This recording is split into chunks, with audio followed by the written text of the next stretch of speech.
على أي أساس نتكلم ونطلع مثل هذه الإشاعات؟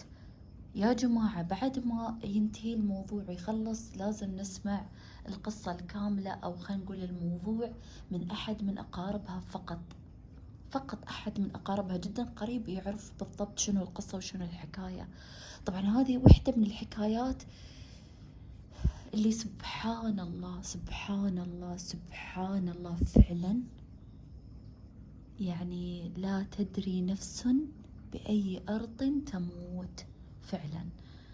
القصص اللي استمعتها وقصة طيوبة أم البنات علمتني، يا الله والله قشعر جسمي، لأن بكل فيديوهاتها كانت تقول جملة، يعني آخر فيديو قالت أكثر من مرة إنه رمضان لما يجي بإذن الله، إذا الله قدر، إذا الله أراد، كثير ما كانت تردد